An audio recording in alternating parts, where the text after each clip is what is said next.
तो हमारा पिछला स्टोरी था मसूरी के ठंड में बसे एक सबसे डरावने होटल, सवॉय होटल। अगर आप लोगों ने ये स्टोरी नहीं देखा है तो go and check it out.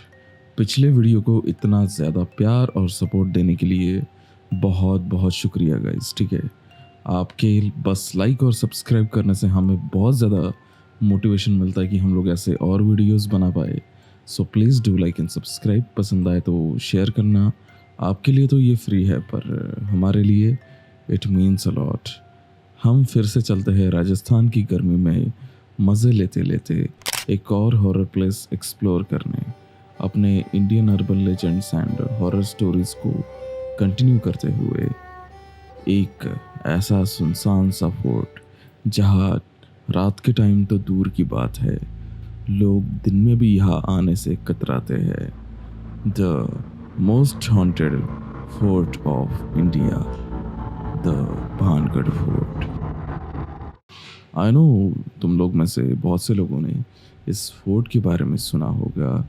ऐसा कहा जाता है जो कोई भी सनसेट के बाद और सनराइज से पहले इस फोर्ट के अंदर जाता है वो जिंदा नहीं आ पाता। इस वीडियो को एंड तक ज़रूर देखना। एंड में आपको पता चलेगा कि ये जगह हॉरर क्यों है, आखिर वो क्या वजह है जिसकी वजह से लोग यहाँ जाने से डरते हैं।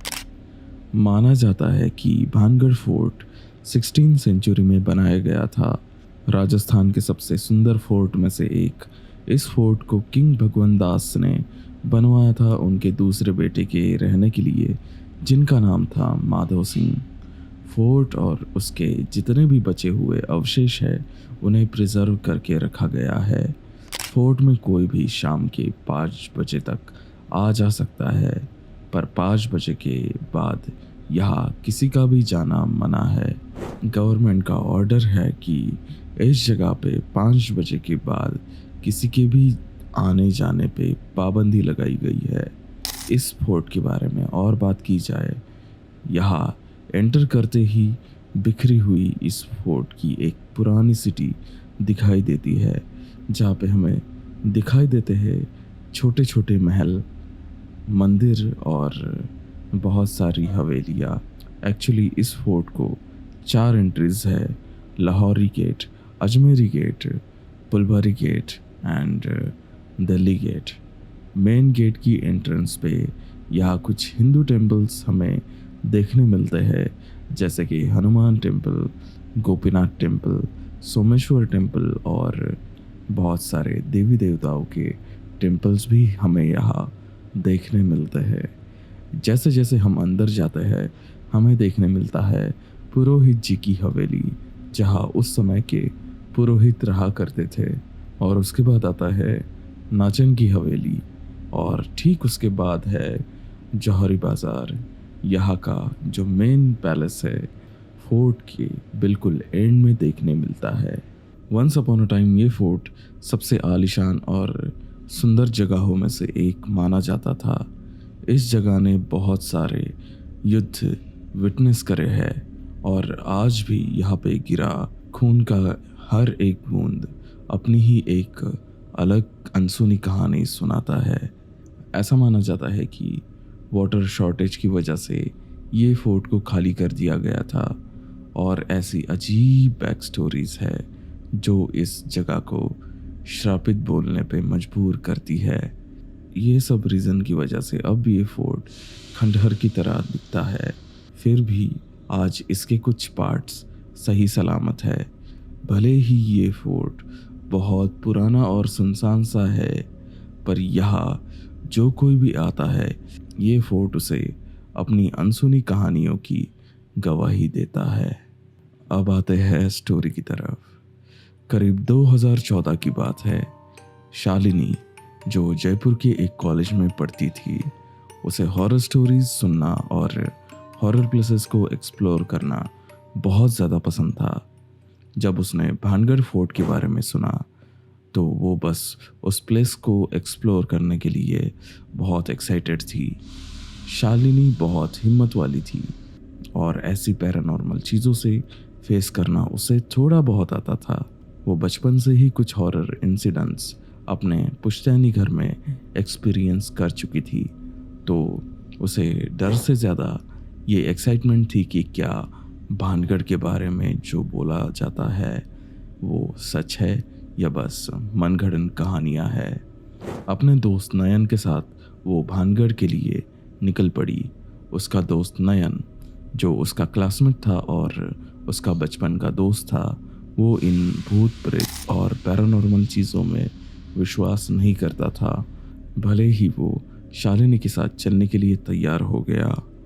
वो शाम के 7 बजे भानगढ़ पहुँचे। गार्ड को कुछ पैसे देके वो लोग भानगढ़ फोर्ट के अंदर चले गए। अंदर जाते ही शालिनी और नयन को बहुत अजीब वाइब्स आने लगी, मानो वहाँ पे सांस लेने के लिए उन्हें तकलीफ हो रही हो। कभी कभी ऐसा लगता कि कोई उनके पीछे पीछे चल रहा है। शालिनी को कॉल आता है और वो नेटवर्क कम होने की वजह से एक जगह पे चली जाती है। दूसरी तरफ नयन एक हवेली में घुस जाता है। जब शालिनी फ़ोन पे बात करने के बाद कॉल कट करने वाली होती है, तब फ़ोन में से उसे एक धीमी सी आवाज़ सुनाई देती है। वो आवाज़ धीमी, कम और फुसफुसाहट से भरी आवाज़ ज़्यादा थी और शालिनी सुनती है कि कोई फ़ोन में से फुसफुसा रहा हो, भाग जाओ, भाग जाओ। शालिनी को इस पे यकीन नहीं होता। उसे वो अपना वहम समझ के उस पर ध्यान नहीं देती। दूसरी तरफ जब वो सेम हवेली पे घुसती है जहाँ नयन गया था और नयन को ढूंढने लगती है, अजीब सी बात थी कि नयन जस्ट अभी उस हवेली में घुसा था और नयन को आवाज़ लगाने पर भी वो जवाब नहीं दे रहा था। शालिनी को लगा कि नयन उसके साथ कोई मजाक कर रहा है। ऊपर सीढ़ियों से जाने के बाद वो देखती है कि कोई खिड़की की तरफ उल्टा मुंह करके खड़ा हुआ है। वहाँ पे बहुत अंधेरा था, लेकिन वो खिड़की के पास खड़ा हुआ आदमी उसे साफ साफ नजर आ रहा था। नयन, क्यों नहीं कुछ बोल रहे? पागल हो क्या? कब से आवाज़ दे रही हूँ? ऐसा बोलने पर वहाँ उसका कोई भी रिएक्शन नहीं आता। वो धीरे धीरे उसकी तरफ बढ़ने लगती है। इतने में उसे पीछे से आवाज़ आती है। वो पीछे मुड़ के देखती है। शालिनी, कहाँ चली गई थी तुम? मुझे वॉशरूम जाना था, यहाँ पे है नहीं, इसलिए हवेली के पिछले दरवाजे से बाहर चला गया था। शालिनी नयन को देख के चौंक जाती है। अगर तुम यहाँ हो तो वहाँ पे खिड़की पे कौन खड़ा था? शालिनी ऐसा बोल के वापस खिड़की की तरफ मुड़ती है, पर इस बार वहाँ पर कोई भी नहीं था। देखो शालिनी, मेरे साथ मजाक मत करो। नयन के ऐसा बोलते ही नयन अपने बैग पे हाथ रख के जोर से चिल्ला देता है, मुझे बहुत दर्द हो रहा है पीठ पे, मुझे बहुत दर्द हो रहा है पीठ पे। वो नीचे गिर के तड़फड़ाने लगता है। यहाँ शालिनी हिम्मत से काम लेती है और नयन को ऊपर उठने में मदद करके वो दोनों बाहर की तरफ भागते हैं।